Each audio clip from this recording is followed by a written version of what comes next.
అర్హులైన ప్రతి ఒక్కరికి ప్రభుత్వ సంక్షేమ పథకాలను అందజేయాలని, లేదంటే బీఆర్ఎస్ పార్టీ తరపున ఉద్యమిస్తామని సంగారెడ్డి ఎమ్మెల్యే, బీఆర్ఎస్ పార్టీ జిల్లా అధ్యక్షులు చింతా ప్రభాకర్ అన్నారు. సదాశివపేట మండలం ఎల్లారం గ్రామంలో ప్రజాపాలన 4 సంక్షేమ పథకాల లబ్ధిదారులకు మంజూరు పత్రాల పంపిణీ కార్యక్రమం ఆదివారం నిర్వహించారు. ఈ కార్యక్రమానికి ముఖ్య అతిథిగా ఎమ్మెల్యే చింతా ప్రభాకర్ హాజరై లబ్ధిదారులకు పత్రాలను పంపిణీ చేశారు. రైతు రుణమాఫీపై ఎమ్మెల్యే చింతా ప్రభాకర్ అధికారులను నిలదీశారు. జిల్లాలో రైతు రుణమాఫీ చెక్కులను సీఎం రేవంత్ రెడ్డి విడుదల చేస్తే రైతుల ఖాతాలో ఎందుకు జమ కాలేదని అధికారులను ప్రశ్నించారు. కొంతమంది రైతులకు అయింది, కొంతమంది రైతులకు కాలేదని అధికారులు బదులు ఇచ్చారు. పూర్తి స్థాయిలో రుణమాఫీ జరిగేలా చూడాలని సంబంధిత అధికారులకు ఎమ్మెల్యే సూచించారు. ప్రభుత్వం ప్రవేశపెట్టిన సంక్షేమ పథకాలను స్వాగతిస్తున్నామని చింతా ప్రభాకర్ చెప్పారు.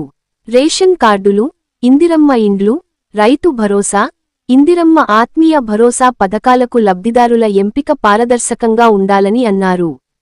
ఎకరం లోపు భూమి ఉన్న వారిని కూడా వ్యవసాయ కూలీలుగా గుర్తించాలని, వ్యవసాయ కూలీలకు ఇచ్చే 12,000 రూపాయలు ఇవ్వాలని పేర్కొన్నారు. 1 గుంట భూమి ఉన్న వారికి 250 రైతు భరోసా కింద వస్తే, భూమి లేని వారికి 12,000 రూపాయలు వస్తున్నాయని అన్నారు. 1 గుంట భూమి ఉండటం వల్ల ఆ కూలి నష్టపోతున్నాడని చెప్పారు. రైతు భరోసా వానకాలం, యాసంగికి కలిపి 15,000 రూపాయలు ఇవ్వాలన్నారు. ఇందిరమ్మ ఆత్మీయ భరోసా పథకం కింద ఉపాధి హామీలో జాబ్ కార్డ్ ఉన్నవారందరికీ వర్తించే విధంగా పునరాలోచించాలని కోరారు. అర్హుల ఎంపిక పారదర్శకంగా ఉండాలని, ప్రజల పక్షాన బీఆర్ఎస్ పార్టీ పోరాటం చేస్తుందని చింతా ప్రభాకర్ అన్నారు. ఈరోజు ఏ పథకాలైతే ఇస్తా ఉన్నారో ఇండ్లకు కానీ, అదే రకంగా రేషన్ కార్డులకు కానీ అర్హులందరికీ ఇవ్వాలి.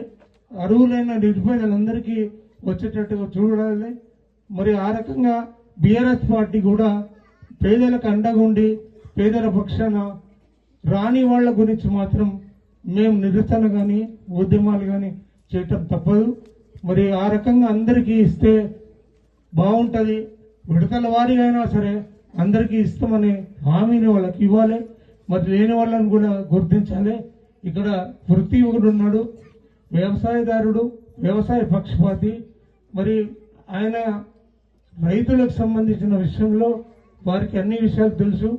మరి ఆ విషయంలో కూడా వారు రైతుల గోడు ఈ మండలంలో మొత్తం విని మరి ఏ సమస్య ఉన్నా పరిష్కార దిశగా ప్రయత్నం చేయాలని కోరుతూ, ఇక్కడ పాల్గొన్న అధికారులు కూడా ఇప్పుడు ఇంకెవరికన్నా అప్లికేషన్ తీసుకొచ్చిన వాళ్లను పరిశీలిస్తాం, పరిగణనకు తీసుకుంటాం అని చెప్తా ఉన్నారు.